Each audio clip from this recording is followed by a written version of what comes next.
సార్వత్రిక ఎన్నికల మూడో విడత పోలింగ్ ప్రారంభమైంది. 13 రాష్ట్రాలు, 2 కేంద్రపాలిత ప్రాంతాల పరిధిలోని 116 నియోజకవర్గాల్లో నేడు పోలింగ్ ఉండగా మొత్తం 18,85,00,000 మంది ఓటర్లు తమ ఓటు హక్కు వినియోగించుకుంటున్నారు.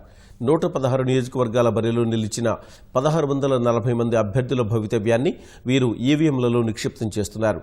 మూడో విడత పోలింగ్ కోసం 2,10,000 పోలింగ్ కేంద్రాలు ఏర్పాటు చేసిన ఎన్నికల సంఘం పోలింగ్ ప్రశాంతంగా సాగేలా కట్టుదిట్టమైన భద్రతా ఏర్పాట్లు చేసింది. ఈ విడతలో భాజపా అధ్యక్షుడు అమిత్ షా పోటీ చేస్తున్న గాంధీనగర్, కాంగ్రెస్ అధ్యక్షుడు రాహుల్ గాంధీ పోటీలో ఉన్న వయనాడు స్థానాలకు కూడా పోలింగ్ మొదలైంది.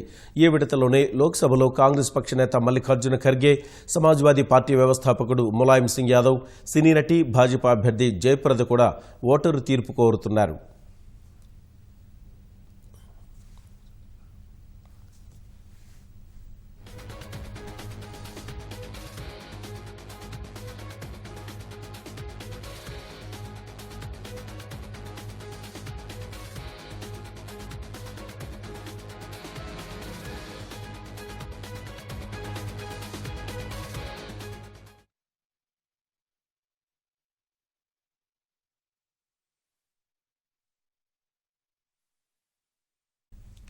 సార్వత్రిక ఎన్నికల మూడో విడత పోలింగ్ ప్రారంభమైంది. 13 రాష్ట్రాలు, 2 కేంద్రపాలిత ప్రాంతాల పరిధిలోని 116 నియోజకవర్గాల్లో నేడు పోలింగ్ ఉండగా మొత్తం 18,85,00,000 మంది ఓటర్లు తమ ఓటు హక్కు వినియోగించుకుంటున్నారు.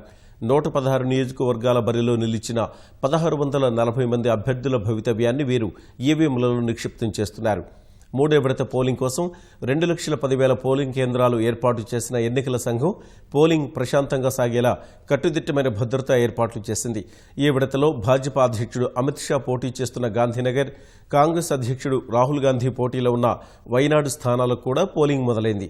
ఈ విడతలోనే లోక్సభలో కాంగ్రెస్ పక్ష నేత మల్లికార్జున ఖర్గే, సమాజ్వాదీ పార్టీ వ్యవస్థాపకుడు ములాయం సింగ్ యాదవ్, సినీ నటి భాజపా అభ్యర్థి జయప్రద కూడా ఓటరు తీర్పు కోరుతున్నారు.